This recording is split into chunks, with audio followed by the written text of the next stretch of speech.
Hi, my name is Carla Gutierrez. I'm here with the wonderful directors of Cutting Through Rocks. It's a film that I saw, I think, a couple of weeks ago, and it just like really touched my heart and stirred me. It's a film about the protagonist is called Sara. She lives in a small village in Iran, and you just get to know the force of nature that Sara is and the challenges that she has to deal with as she pushes, empowerment and independence for women in a culture that is incredibly oppressive to women's rights. Um, but your film was just such a delicate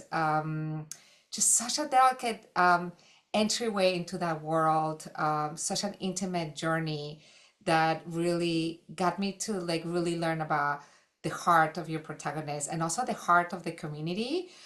So can you tell me what your relationship is? And I'm sorry, I haven't actually even said your names, but I'm here with director Sara. We've met a few months ago, I believe, and now I got to see her work, and I'm just so inspired by your work. And her partner directing and also partnering live, and we can go into that story a little bit too.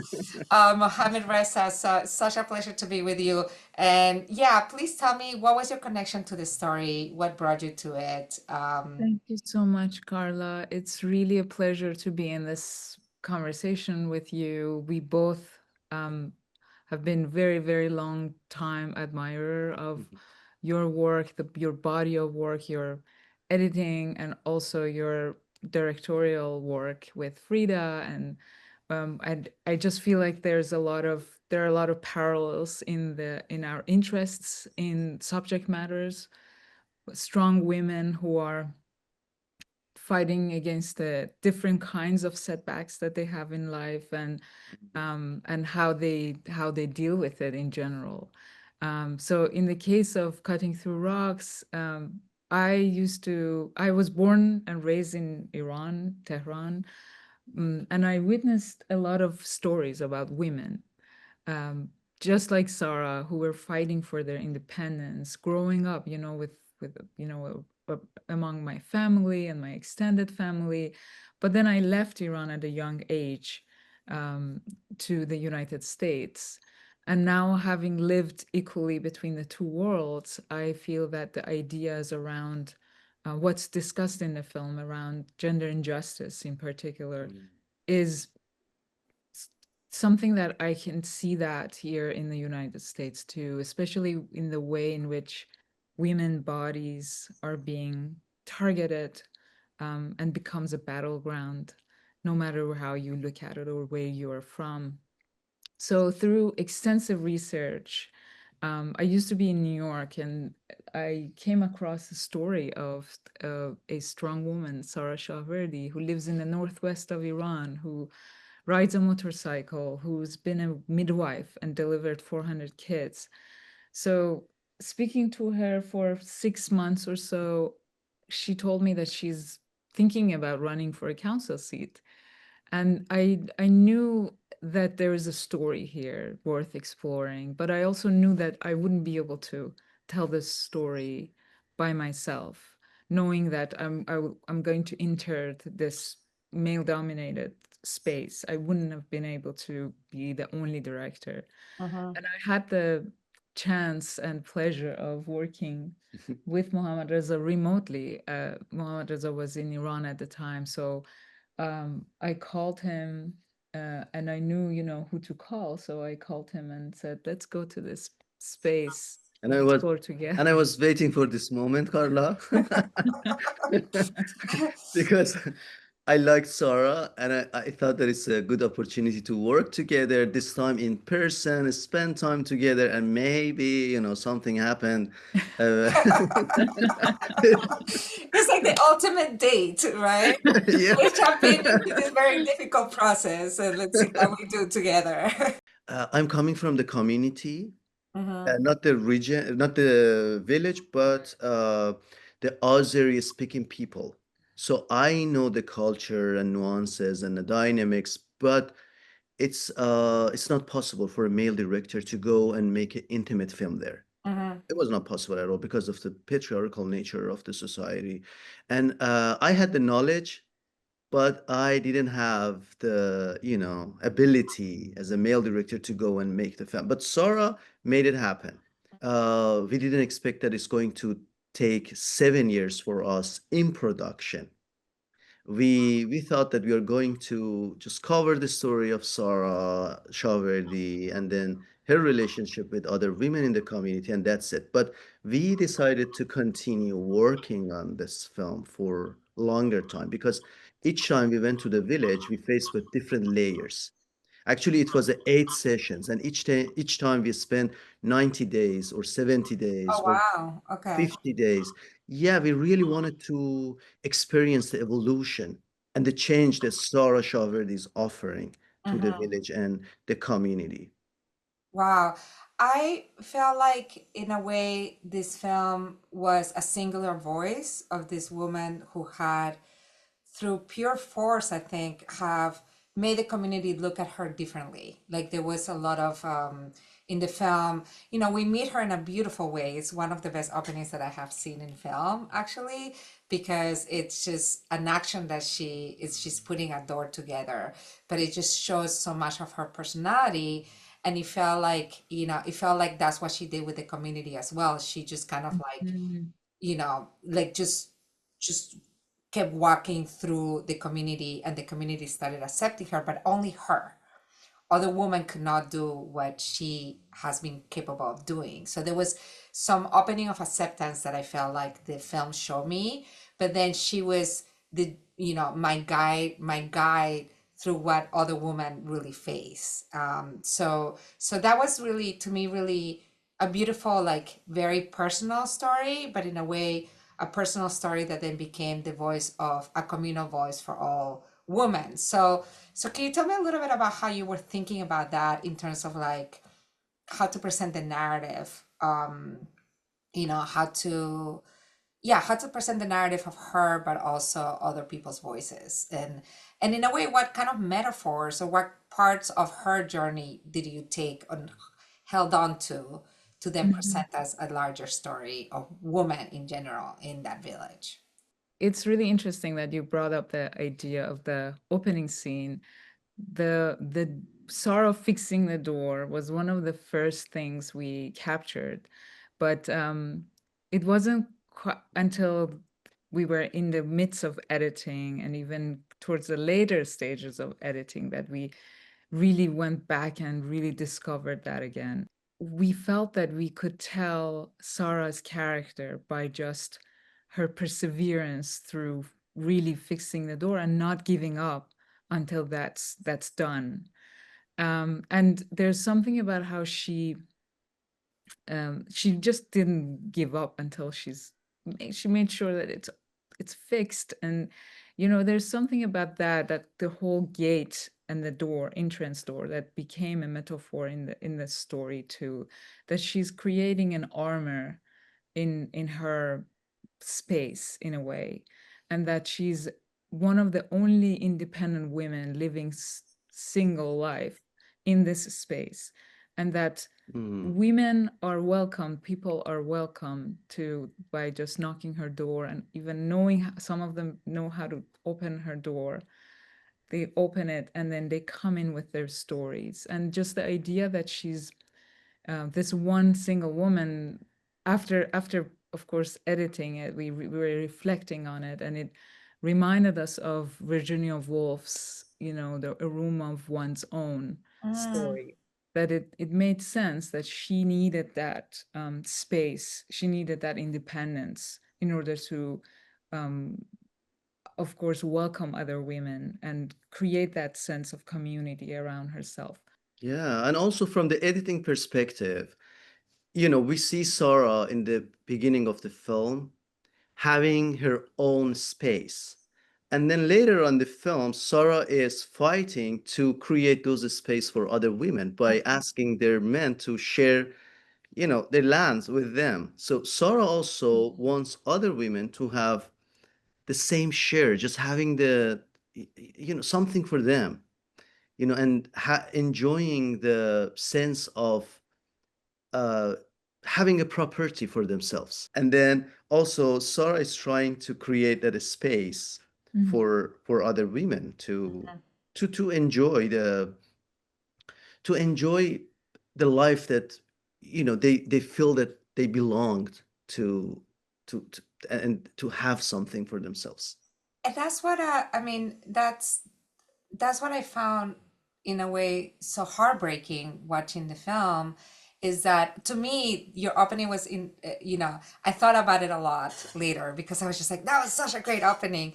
But to me it was kind of like her, you know, um, forcing the community. Like to me the door was in a way the community that she had, like, again through like just strength and perseverance, she had changed the community to find like some acceptance for herself, right? Mhm. I mean, just the fact that she wins the elections, and she gets the majority, or that you see, young men in motorcycles being like, "Oh, we're gonna vote for you." There is there is some kind of acceptance that she's fought for, that she's gained. But then when she is working with other women to also, support each other, to find more acceptance, to again, like to gain some control over like land property, and or even giving them space to talk, for girls to really dream about a future without having to get married so early. um, that becomes too subversive for the culture and the society to accept, and that's when she gets pushback. So it was, it was a journey of like heartbreak for me, right? To see that, like, okay, maybe we can accept just you, but once you start creating connections with other women, that's just too much. For us, it was important to see how Sora is using the power. I remember when we had the first sessions of filming in the village, one of our colleagues told us that, guys, I think you have a very good story. A woman who fights against patriarchy and wins the council seat. And this is the, so you have the story. But we both decided to stay more years in the village to see how Sora using the power, Mm-hmm. and also how opponents respond to Sora being in power. So we wanted to see this conflict, and also we want to experience how the society is reflecting on Sarah's offer to bring the change in the society. So for us, it was very important, and different layers of power, power dynamic in the family, in the village, in the region, and also the system, the Mm-hmm. whole system. Just so Sarah's fight against all these, powers was very, very important, and seeing the setbacks and for us as a filmmakers to witness.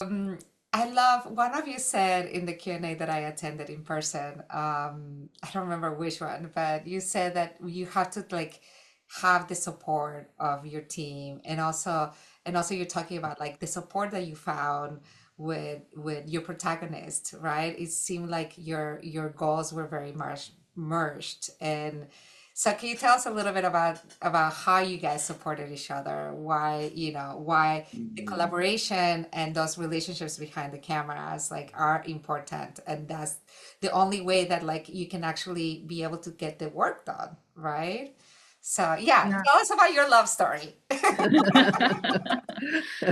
Um, so I think it just happened so organically. I had a return ticket back to New York. I mean, for the after the first shooting trip, I this was not supposed to be a 7-year production journey and 1 full year of editing. Um, so essentially, when Sarah Shavardi and I spoke over the phone, she said, "Okay, well, I would love to work on this together with you guys because I feel like a lot of my missions are aligned with Sarah, and Mhm. that's great. But with Mohammadreza as a man to be collaborating, she said the only reason why I really, really wanted to have Mohammadreza around was that he reminded me of my father. And that Oh, was really, really And she shared that rewarding later, to hear. Yeah, not from the beat. Just she shared this just a few very months ago, recently. very recently. And for oh, me, it was a, it was a reward, It I was think. a reward. And for us, I mean, the base of our um, collaboration started as a friendship, and it just evolved as a friendship. And being in this space where we witnessed so many stories that didn't end up in the film, um, we've really felt that over time, now that we reflect, it just felt natural that we needed each other. We mhm, needed that friendship as a basis to move Mm, forward yeah, with all these complexities and all these confrontations and battles, and in a way we became each other therapists. We would mm, have lots of cups of tea. That's really, the tea is like the most essential thing to drink in Iran. So we had lots of tea and lots of conversations, and it just it just moved on so organically, and to the point where we got married. well, I just want to say that, I mean, for film teams, however it ends up, if it's romantic partnership or just a friendship partnership, it's so important to find people that you can really lean to, because you're protecting the intentions of why you're telling the stories. right. It seemed like, it was really important for you to be able to have, that type of partnership to protect from pushback and and danger as well, something that was endangering your story. But I also think that, you end up protecting the process of finding a narrative, because Right. filmmaking and the last questions that I want to ask you, it's want to go there, because I found with your film is that every shot had intention, you know and that was so beautiful to see, because every shot and how it was put together just had so much emotional weight for me. And it was just I felt like a very light hand of the filmmakers, but with so much care and heart and intention, and that allowed me to really immerse myself in that world, and in with Sarah, and really like, feel like, she was holding all of our hands through her journey. So tell me a little bit about that, because you can see it in this, even the stuff that you were shooting. Like, you know, to me, the this whole metaphor, visual metaphor of the veil became something really powerful for me. And I felt that from the very beginning of the film, right? Like flags, or just like laundry clothes, and then obviously the veil that covers a woman's emotions, and especially like when you get to a scene of a wedding, and a scene of a wedding that introduces the first time we see archival of Sarah, of who she used to be, right? So can you talk a little bit about that visual intention, and how were you able to just put so much emotion in every single shot of your film? It was just so beautiful. Thank you, Thank Carla, you for for your saying. beautiful It means a words. lot coming from you, really. Yeah. And actually, Sarah and I wanted to make a film for bigger screen. Mm-hmm, mm, And we wanted to find a right visual language for this film. mm-hmm. So the literature of this region, I grew up with my mom singing Azeri songs to me. Oh, It was very beautiful and very visual. She still does. She every day, and we are far from each other, and every day my mom leaves a voice message singing. And oh, it's about birds, trees, Very river, and visual. very visual. mm-hmm. And when I was child, I can say I made a lot of short films in my head because those quality. And now for me it was like trying to use those qualities, the emotions, and mostly about, it was about love and women's desire, hidden desires, Oh, those poetries. And for me it was a chance now, using those themes and visuals while filming, working on this film. I was like, let's use that, let's try to convey those emotions. Yeah. So as we were in production and as we realized there are themes that are emerging in the film, Mm, we started talking about how we could visually tell those stories. One of them was, of course, in contrast with Sara, who is a very visible character in the film. She unapologetically wants to go in in these spaces with lots of men, and even if needed, she will get into an argument with her brother about the selfie, and because she wants to be there and she wants to be seen, and she will. I particularly love seeing her bare feet in those spaces. For some reason, that was just, Oh, I'm interesting. here. Yeah. Oh, that's interesting. Yeah. So that I didn't think about that. That is really interesting that you said that. So in contrast with her, we have these other women who Sarah is kind of want to protect and create space for, but then we thought that maybe there is this theme of invisibility that we need Mhm, to discover and talk about. And it was maybe not until when we were in the editing process, when we started to edit Zahra's wedding in conjunction with Sarah's archival of wedding, um, that we realized that, oh, Mohammadreza had beautifully captured some process of this young girl getting married, before getting married, just the whole day. But then I love that you stayed on Zahra's face behind a lace curtain for long enough, maybe for mhm. 30 seconds, 40 seconds. And when we were in the edit process, we went back again to what we talked about when we were in production, that idea of invisibility.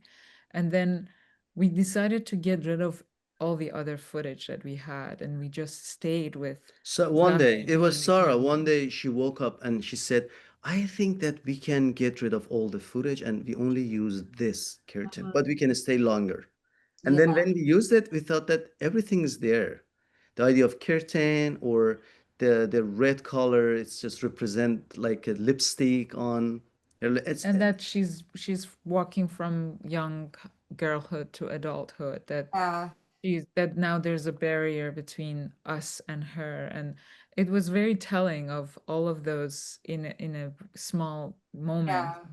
Those decisions, the visual decisions and the narrative decisions that you made really made me feel that it made me pay more attention to the woman's like facial expressions, the little that you could see, Mhm. because they were, they the cover over them were imposed. So it made me, think about that and think about like be even more connected to that that silencing, that invisibility that is put Mhm. on them, or even like the shots of, always looking at women through mirrors. Like we would, because you had access, you would take us through to these like very intimate spaces that are very particular to women, but but then you always showed us, that scene through a window.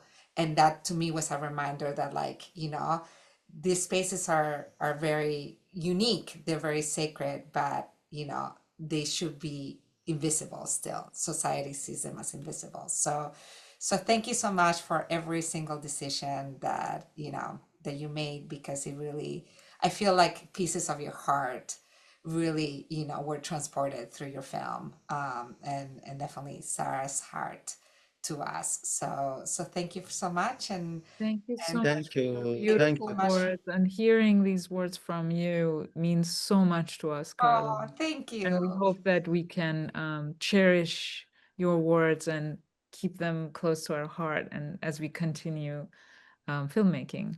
Well, there's a lot of mutual admiration here. So, Thank I you. appreciate that. And Carla, while editing, it's natural to being locked. And also we need inspiration while mm, watching the films from colleagues that we admire. And one of those films was your film, Frida. thank It you. was very artistic, the how you develop the Yes. character and the story and the creative ways of telling the story. And we want to just we want to share with you that also we really enjoyed, and the project benefited from your artistry, and the colleagues that we need each other, when we are locked, when we think that. And also Frida, your character, very strong, and she's going to be one and only. Very For much. us, it was like we are not alone, and we also love to share this idea with also the other filmmakers. Like, we all are together. We are making Yes. documentary films. The whole idea of supportive, right? Supportive, like partnership, but also supportive community that is really important. So, can we please have some tea together and Yes, discuss other films that have inspired us and just have that yes, we conversation? would Let's love make it that. happen. Yeah. We Yeah. would love that. Thank you so much, Thank you. Carla.